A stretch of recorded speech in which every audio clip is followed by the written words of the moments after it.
Welcome, everybody, to another great episode of Real Life Matters. And of course, I am your host, DBoss. And we've just been here. This is summer season for everybody. Summer. And then there's a lot of things going on with people, and everybody wants to, so much festivals here in GTA in Toronto, Canada, for people that are watching for anywhere else. This is the place where everybody is out to enjoy the summer. They say in Ontario they live for the summer. So we're going to find out all about that. But we had someone here who's been here before, and he's been on the show several, but he has a lot of great things happening for him, and a lot of things, and he's the guru, I can say, of the spoken word. So he's going to tell us a little bit about all the stuff that's happening with him. So with no further ado, I introduce to you Dwayne Morgan. All right, how you doing? Good. You like that one, eh? You like that one with the girl? I can say that because it's true. People, I'm sorry. Mhm. It is true because he's everywhere, and he's on a lot of platforms, and he does his own platforms. So for people that don't know you and maybe it's their first time seeing you, what's your cultural background and where you come from? All right, so I was born in Canada. My family is from Jamaica, so that is, a big part of who I am and how I see it and experience the world. Right. Well, we can tell people, take note of the jacket. Yes. All right, always representing. I don't know if he got that from the Sprinter, from the run-in side, or from which side. But again, well, anyways, you can buy those anywhere. But he got his probably official someplace. So tell us about what's been going on with you, Dwayne. All these nice things. You know what? Life has been good. Most recently, I was appointed to the Order of Ontario, which is the largest or the biggest civilian honor that can be bestowed upon any citizen in the province. So, to be working for 3 decades, to have your work recognized for its value and impact on a province of millions of people.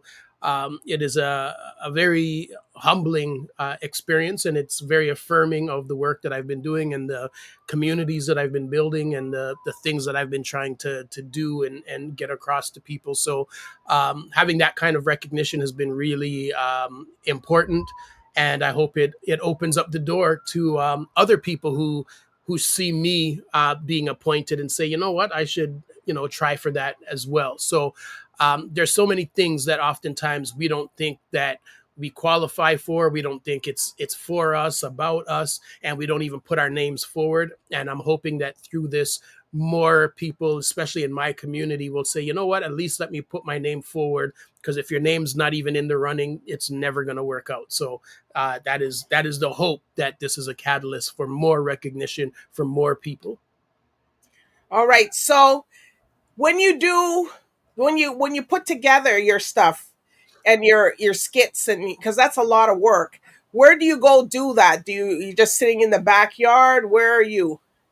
Yeah, there's no real set place for that. It's really a matter of, if I'm at a performance and it's running late and I have time on my hands, then I'm working on little bits and pieces. So I think there's no set way that I do it. It's really just whenever the time and environment allows me to do it, I just chip away at it, because I'm so busy doing a lot of things that having a big block of time to be able to put it all together is very difficult and hard to come by. So every time there are little small pockets of time, I try to utilize those to, put my work together and make sure that I'm presenting something to the audience that I feel like they're going to enjoy.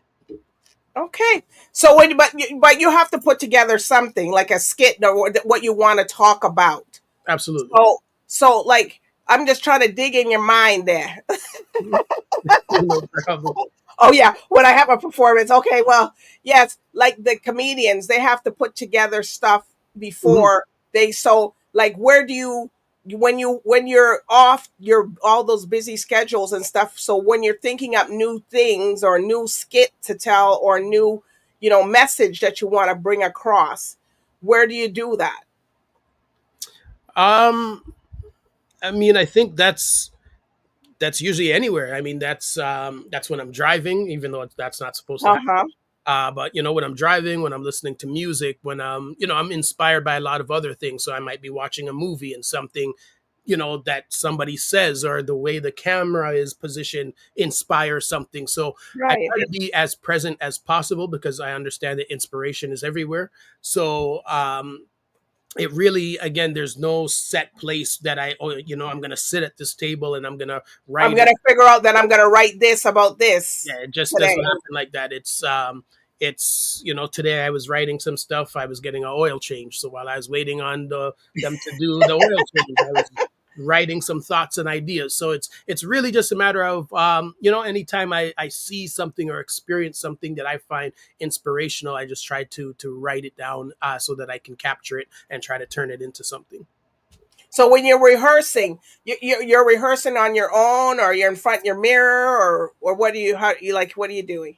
Yeah, definitely the rehearsals are usually in front of the mirror for the most part because I want to see what the audience is going to see and make sure Mm-hmm. everything is looking all right. I also have a little setup in my basement with a microphone so I could actually practice down there as well.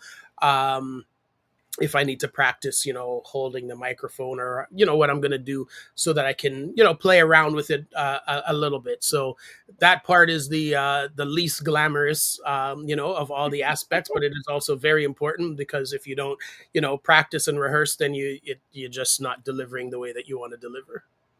You see, I'm digging in your mind because what makes you so good at what you do? So so if somebody else wanted to do what you do, what advice would you tell them? I mean, you have to love it. You can't be doing it because you think there's going to be applause and you think there's going to be money and you think there's going to be accolades. You have to do it because you actually love it because there's so much of it that is not glamorous. There's so much of it that is tedious that you have to sit there, you have to come up with ideas, you have to write the ideas, you have to rehearse the ideas. The majority of the work nobody sees it and you do hours of work just to be on stage for 5 minutes. But Mm-hmm. everybody wants the 5 minutes on stage. Nobody wants the hours of work that you have to put in to do the 5 minutes on stage. So if you don't love it, you're not going to enjoy all of the behind the scenes parts. And that's the part that makes the time on stage valuable. Okay. So people, if you want to get into what Dwayne does, you better make sure you like what you're doing, and you got to put the time in for that Absolutely. 5 minutes or 3 minutes. Sometimes it could be when you start off of fame, right? Absolutely. And you have to know how to present yourself also. It's presentation skills is a big. Yeah, yeah, absolutely. Yeah. I mean, I think I saw a post online about Usain Bolt, and his race was always either 10 or 20 seconds long, but he trained for 15, 20 years to Mm-hmm. run 10 seconds. Mm-hmm. Most people aren't willing to do that, right? So again, when you look at the people who are at the top, the people who are getting this and that or whatever, it's because they're in love with the process, not with just the results. And I think that's a big part of it. All right. Well, what would you like to do that you know now that you didn't know back then, that you said, geez, if I knew that back then, I would have did it? Hmm. What would I have done? I mean, it's so hard to say because back when I was starting, we were limited with the technology. We didn't even have the internet. You know, Oh when my I when I gosh. when I started, right? So, I've always been very curious. So as there's been new technologies, I've always tried to adapt to the new technologies, which has also allowed me to evolve as an artist. So I can't really say there's a lot of things that I would have done that I didn't do because I did so many things and I tried so many things and I failed in so many different ways.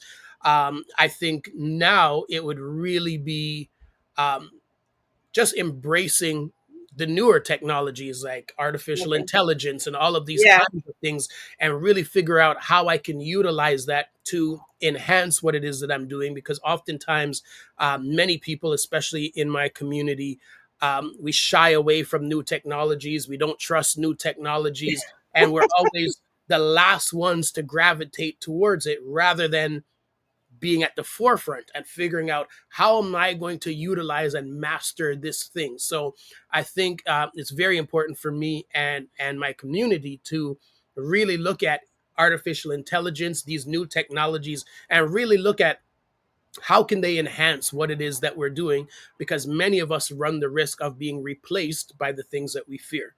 So it is so important to embrace and learn about new platforms, new technologies, new things that are coming out that are going to shape our world in ways that we're not even imagining right now. All right. So can you give us a little sample so if people don't know what spoken word is, do you have something short that you could do? For sure. The other day, I met this girl, and her name was Jamaica. From us first laid eyes, thank God for the day he made her. She was sweet like sugar cane, with a Coca-Cola bottle shape, and skin cool like the island from where she came. She had palm tree hair that shined back with the sun. Her smile made me say cheese. Her cheeks were brown like Easter bun. Jamaica had a body that was cocked like a handgun. She had the kind of body all the other brothers ran from, but not me. She was sweet like greater cake in a world bitter like bush tea. Now, if you want to hear the rest of that, there's something coming up this weekend, and you'll be able to hear the full version of that poem there. Mm-mm. You hear people? He's making you hold out. All right. So where are you going to be performing this summer? Do you have? You guess you have a roster. Yeah, there's a number of things, but most importantly, and first up is this weekend, the Caribbean Vibrations Festival at the Harborfront in downtown Toronto. I'm going to be performing on Saturday evening, so I definitely want people to come out the whole weekend and enjoy the Caribbean vibes and the Caribbean flavor that Caribbean Vibrations is bringing to you. But make sure that you're there on Saturday, because I will be touching the stage Saturday evening, and I want people to come and enjoy the What performance. time are you going to stage? What time? I will be on stage at 8 o'clock Saturday night. I said everybody's around the same time. So I guess everybody's got to be within that 6 to 8 something hour. Yep, yep. All right. So if people want to book you or follow you on your social medias, can you get them? Absolutely. So my website is dwaynemorgan.ca. And on social media, it is just Dwayne_Morgan. And you can find me, get all the details and information. All right. Well, Dwayne, you're always welcome here. You're like family anyway. Yeah, I appreciate that. Thank you so much. Always don't feel like, oh my gosh, I went on there before. It doesn't matter, because like we like to, everybody likes to see the updates and see you and see what's going on, and and then you inspire other people. Maybe I should try that out. As a career. Yeah. But you heard it today, people. It's a lot of work, and you got to be prepared. You're not going to make a whole bag of money at the beginning. Absolutely. I'm not saying what he's making now, but anyways. Absolutely. That's our preview information. Yes. All right. All right. So, anyways, Dwayne, thanks for coming here. And right. I'm welcome. Come back. So, anyways, everybody, good night, everybody, and have a good evening. All right. Take care. Thank you for having me. All right.